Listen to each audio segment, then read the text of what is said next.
Salutations la famille, c'est toujours le frère Zvonko dans la continuation des messages par la manifestation de la grâce du Verbe de Loba, l'unique créateur. Et nous allons toujours dans nos ouvrages de référence, Kalatam Balé, Kalatam Dimsi, on peut suivre sur les deux, mais aujourd'hui on va aller dans Kalatam Dimsi. Donc, on peut se procurer ces ouvrages sur les éditions zouloulassan.com, les éditions zouloulassan.com dans la barre de recherche Google. Vous tombez sur le premier lien référencé et vous pouvez vous procurer ces ouvrages. Ces ouvrages qui sont absolument essentiels, qui ont été copiés, qui ont été falsifiés, qui ont été altérés par les religions dites révélées principalement, qui ont copié, donc, qui ont trafiqué, qui ont voulu occulter l'héritage du peuple noir originel, car le premier homme, c'est Moto, c'était un noir, et il est toujours noir, parce qu'il est toujours vivant, bien entendu.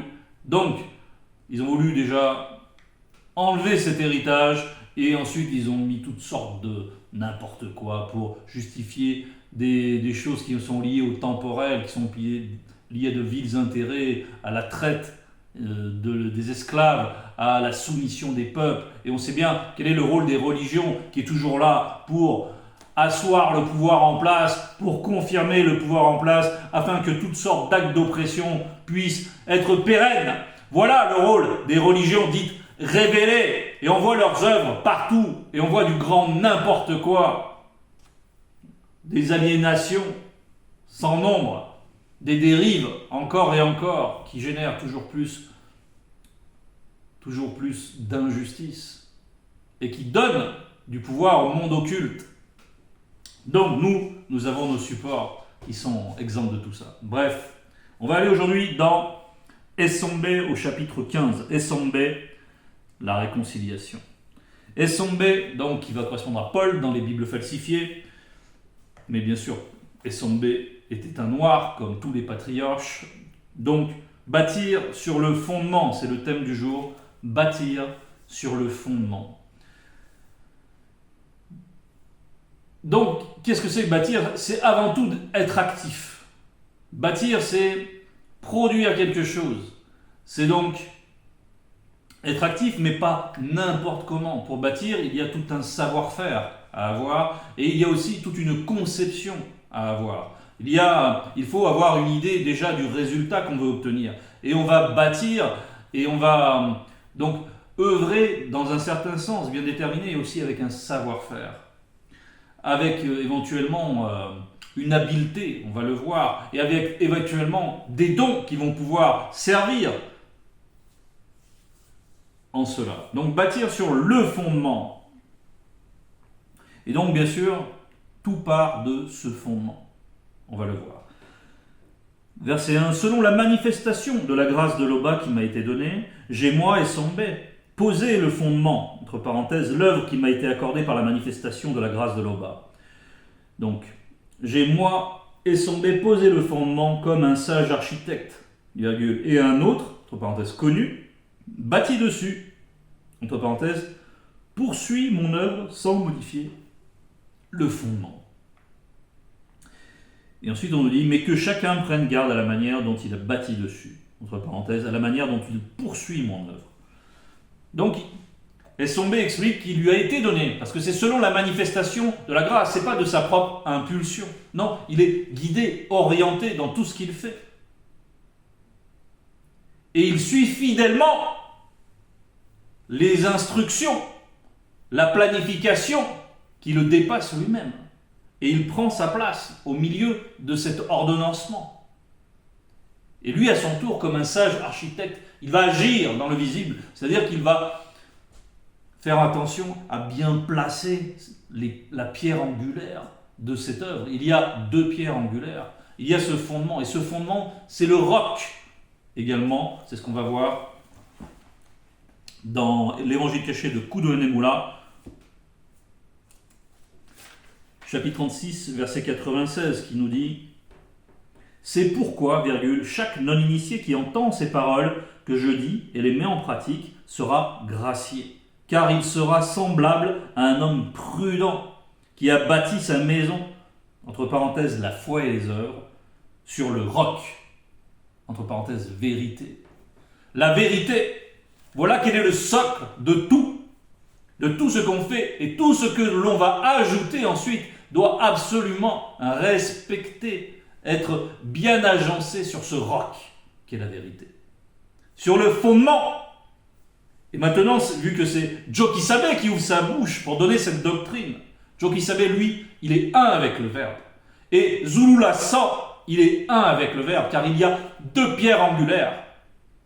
Et ils sont un et indissociables avec le Verbe. Donc personne ne peut remplacer ces deux pierres angulaires. C'est ce que dit Essombe, et c'est ce que dit aussi le verset suivant. Donc, bâtir sur le fondement, c'est bâtir sur la vérité. Et sur la vérité, ça veut dire aussi sur les deux. Sur les deux premiers-nés, qui sont la base même de la non-existence, et qui ont été manifestés spirituellement ensuite. Donc ils sont le grand tout. Nous savons qu'ils sont le grand tout. Et tout, ça veut dire qu'ils contiennent tout, et qu'ils sont en même temps à la base de ce grand tout. Ils sont à la fois le terme et le départ de ce grand tout, et ces deux-là contiennent tout. Donc tout ce qu'on va devoir ajouter, tout ce qu'on pourra ajouter, ce n'est que relativement à ce grand tout, relativement à la vérité. Et on va prendre donc le verset 2. Parce qu'on nous dit aussi, juste avant de prendre le verset 2, mais que chacun prenne garde à la manière dont il bâtit dessus. Qu'est-ce que c'est prendre garde ? Prendre garde, ça va être consciencieusement, méticuleusement, scrupuleusement, avec un grand soin, on va bâtir, pour qu'il y ait la conformité avec la vérité, pour qu'il y ait la conformité avec donc ce fondement. Parce que ce qu'il nous a dit aussi Joe Kisabe, c'est que ça consiste à mettre en pratique, on va voir, on va y revenir, que ça consiste à mettre en pratique pour être soi-même une pierre vivante qui va être ajoutée à ce fondement. Mettre en pratique, c'est faire en sorte que la vérité soit en nous, rayonne en nous, nous révèle qui nous sommes spirituellement. Et nous sommes adjoints à un édifice qui nous dépasse, mais que nous constitue en même temps par la manifestation de la grâce du Verbe de l'Oba. Donc, quand on œuvre à cela, on œuvre à une œuvre spirituelle qu'on ne peut pas pour l'instant concevoir complètement, mais donc qui est hautement spirituelle. Donc prendre garde, qu'est-ce que ça va être ? C'est donc faire attention à ne rien altérer. C'est pour ça que Essombe nous avertit souvent de retenir de retenir et de mettre en pratique comme il l'a annoncé. Comme il l'a, lui et tous les patriarches qui l'ont précédé, l'ont annoncé, parce que la vérité ne change pas. La vérité est la même, hier, aujourd'hui.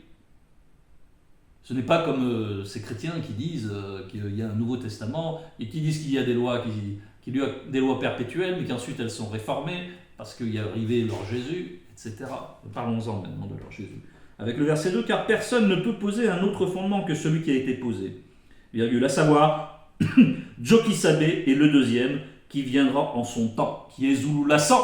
Et maintenant, entre parenthèses, il est dit, personne ne peut extirper et remplacer le fondement qui a été enraciné par Joe Kisabe, virgule, le deuxième et tous ceux connus qui nous ont précédés, nous également. C'est-à-dire qu'il y a la continuité. Et là, on nous parle d'enraciner. Enraciner parce qu'il y a une terre fertile. Cette terre fertile, c'est chacun d'entre nous, mes frères et ses sœurs, qui recevons la bonne nouvelle et qui nous laissons initier, et qui faisons en sorte de réformer nos voies, de nous calquer sur le modèle originel en suivant les préceptes.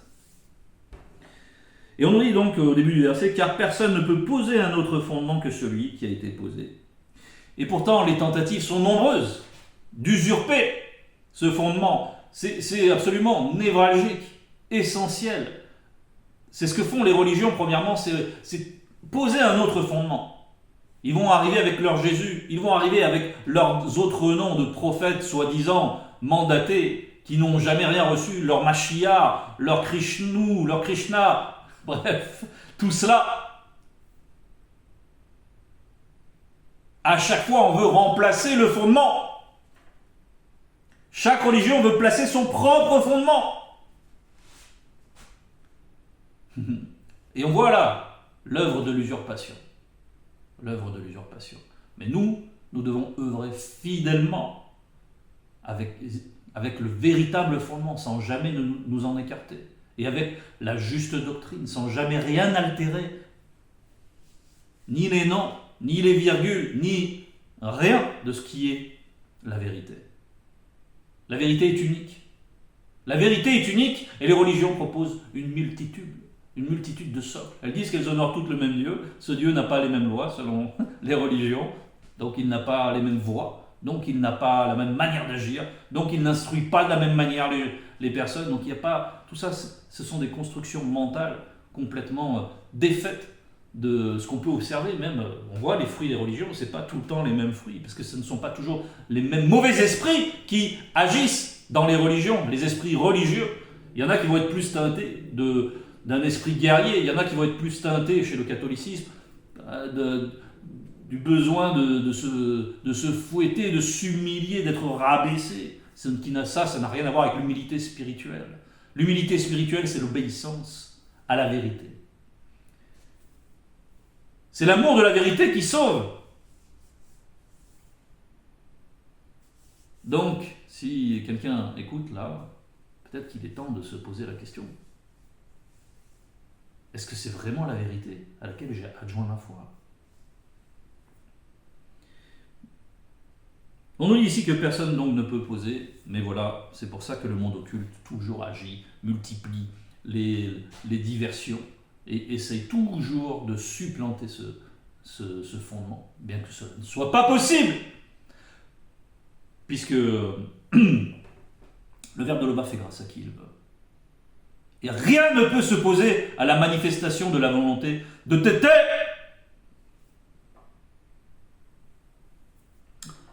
Or, si quelqu'un bâtit sur ce fondement avec de l'or, de l'argent, des pierres précieuses, du bois, du foin, du chaume, l'œuvre de chacun sera manifestée. L'œuvre de chacun. Donc on revient à nous, mes frères et sœurs. On nous dit qu'ici, il y a plusieurs manières d'apporter sa pierre à l'édifice, n'est-ce pas? Mais attention, on nous met bien en garde, personne d'entre nous qui avons reçu la grâce manifestée ne peut s'écarter du socle. Maintenant, qu'est-ce que va représenter ces divers matériaux, ces diverses manières de construire? Ça va représenter le mérite. Le mérite, on va le voir ensuite. En fait, c'est dans quelle disposition on va œuvrer. Est-ce qu'on va œuvrer avec zèle? Est-ce qu'on va œuvrer avec négligence? Est-ce qu'on va œuvrer... Et qu'est-ce qui va faire? La question, c'est qu'est-ce qui va faire qu'on va être capable d'œuvrer avec de l'or, avec de l'argent, avec des pierres précieuses, avec les matériaux les plus nobles? Qu'est-ce qui va faire qu'on va pouvoir faire ça? Eh bien, c'est toujours l'action du Verbe en nous. Et qu'est-ce qui permet l'action du Verbe en nous? C'est notre obéissance et donc notre sanctification. Et plus nous nous sanctifions, et plus nous pouvons être utiles au Verbe, plus nous pouvons être des ouvriers habiles, éclairés par le Verbe, et plus nous pourrons agir de manière déterminante pour poursuivre l'œuvre, pour le service de l'œuvre que nous estimons supérieure à nous. On va prendre maintenant bien la Bamounia 8, verset 30 et 30. Verset 30. Et c'est l'entité de sagesse qui s'exprime là. Et qui dit, alors, je devins moi aussi, c'est avec un J majuscule et un moi avec un M majuscule, alors je devins moi aussi pour lui c'est le Verbe de l'Oba, comme un habile ouvrier. Donc l'entité de sagesse nous dit ici qu'il devient comme un habile ouvrier, qu'il devient, ça veut dire qu'il y a eu une initiation. Il y a eu une initiation pour devenir habile ouvrier. C'est l'entité de sagesse donc qui elle-même a dû être initiée. Alors je devins moi aussi pour lui comme un habile ouvrier, virgule, dans un enchantement perpétuel, goûtant dans la grâce première. Il y a des majuscules, là. Des joies éternelles. Il y a la joie dans l'œuvre. Bon, après, on pourrait prendre le 31, mais on va rester plus concentré. Qu'est-ce qu'il nous est dit ici?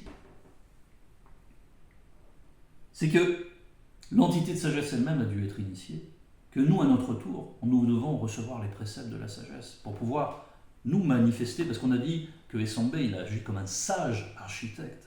Donc, dans la manière dont on va faire, plus on sera initié, donc par l'obéissance, par la sanctification, et plus on sera imprégné de la sagesse, et plus nous gagnerons en habileté. Et ça, c'est très puissant, et ça peut nous amener à accomplir des exploits. Le verbe de Loba agit puissamment, et il ne faut pas limiter le verbe de Loba.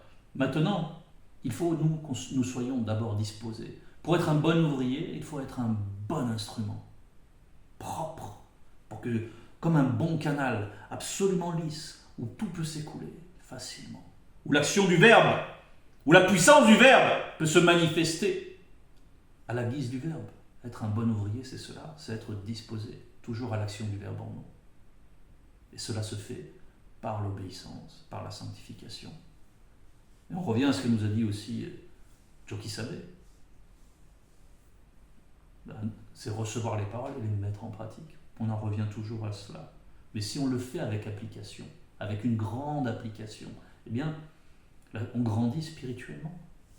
Et dans cette croissance spirituelle, eh bien, nous sommes à même d'œuvrer de plus en plus efficacement, sous l'inspiration du Verbe. Donc voilà ce que va représenter ces matériaux. C'est nous, comment on va contribuer, comment on va se mettre à disposition, comment on va obéir au Verbe. C'est ça qui va nous permettre donc d'agir et d'œuvrer et d'être participants de l'œuvre. Et d'y participer avec efficacité. On sait qu'Essembe, par exemple, il a été très actif dans le Verbe. Il a fait énormément de choses. Parce qu'il était attentif à tout, toute la sagesse. Il était complètement sous l'île de Loba. Voilà ce qui est essentiel. Et on nous dit que donc l'œuvre de chacun sera manifestée. Parce que, bien sûr, on se voit, on se côtoie entre frères et sœurs, mais on ne sait pas ce que chacun fait dans sa vie spirituelle. Bon, sous la sang, notre Mouledi, il le sait, c'est normal. Il lui est donné de voir constamment où en est ceux qui adhèrent à la grâce manifestée. Donc, on nous dit donc, car le jour la fera connaître, parce qu'elle se révélera dans le feu de la parole, et le feu de la parole éprouvera ce qu'est l'œuvre de chacun. Le feu de la parole. Et on nous dit, le jour la fera connaître, parce que c'est le jour de la grande consommation. Et ce feu de la parole, ça va représenter aussi, là précisément, le jugement des non-initiés graciés, des initiés. C'est un jugement qui n'est pas là pour châtier, mais au contraire pour récompenser, en fonction, justement, du mérite de chacun dans la mise en pratique de sa vie spirituelle, dans la science de l'existence, qui a été soigneux, a fait en sorte de bien refléter les vertus et l'impartialité qui sont le propre des entités du grand ordre des choses. Et ainsi pouvoir recevoir leur inspiration et être utile. Donc, tout sera manifesté et bien sûr il y a la notion de mérite. On va le voir. Si l'œuvre bâtie par quelqu'un sur le fondement subsiste, il recevra une récompense. Il recevra une récompense. Donc, il y a la récompense. C'est normal de vouloir la récompense. En tout cas, c'est normal de désirer le salut. Parce que bon, le monde est déjà tellement fou. C'est normal d'aspirer à sortir de cette folie. Mais c'est normal, ça. C'est tout à fait normal. C'est normal de vouloir la récompense déjà. De pouvoir contempler la gloire manifestée de Loba à travers les deux. C'est normal. C'est normal de désirer ça. Maintenant, il y aura aussi des récompenses en fonction du mérite, n'est-ce pas? Ces récompenses-là, c'est un mystère. Si l'œuvre de quelqu'un est consumée sans avoir voulu modifier le fondement, quoique impossible. Ça, c'est écrit entre parenthèses. Si l'œuvre de quelqu'un est consumée, entre parenthèses, sans avoir voulu modifier le fondement, quoique impossible. C'est impossible de modifier ce fondement. C'est impossible. Même si les religions essaient d'altérer, on voit que voilà, la vérité reprend ses droits quand elle l'estime bon. Tous ses droits, parce qu'elle ne les a jamais cédés non plus. Mais par contre, le Verbe agit quand il estime que c'est bon d'agir, quand il sait que c'est bon d'agir. Donc, il y a un temps pour la grâce manifestée. Et nous y sommes. Donc, si l'œuvre de quelqu'un est consumée sans avoir voulu modifier le fondement, quoique impossible, il perdra sa récompense. Entre parenthèses, pour le fait d'avoir négligemment poursuivi l'œuvre. Aussi simple que cela. Avoir négligemment poursuivi, c'est-à-dire que la personne a été un auditeur oublieux. C'est-à-dire qu'il a reçu des instructions et il les a écoutées de manière relative. Il a parfois préféré suivre un peu sa voie, puis après il est revenu, puis bon, ce n'était pas tranché. Ce n'était pas suffisamment affermi. Quand on lui confiait une tâche, eh bien, il ne s'impliquait pas convenablement.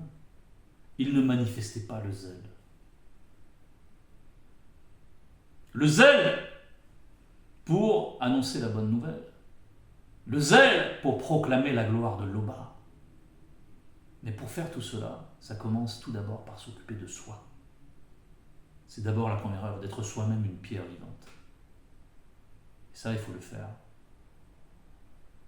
aussi avec un soin premier, quoi. Pour lui, il sera sauvé, mais comme au travers du feu de la parole. C'est-à-dire qu'on ne va pas lui retirer la grâce. Néanmoins, si on voulait lui retirer la grâce, c'est parce qu'il aurait commis des choses, il aurait méprisé le Verbe. Ah, c'est autre chose. Ça, c'est autre chose. Il aurait méprisé consciemment le Verbe, là, il aurait été éjecté de la grâce. C'est normal, la grâce émane du Verbe. Si on méprise. Voilà. Donc,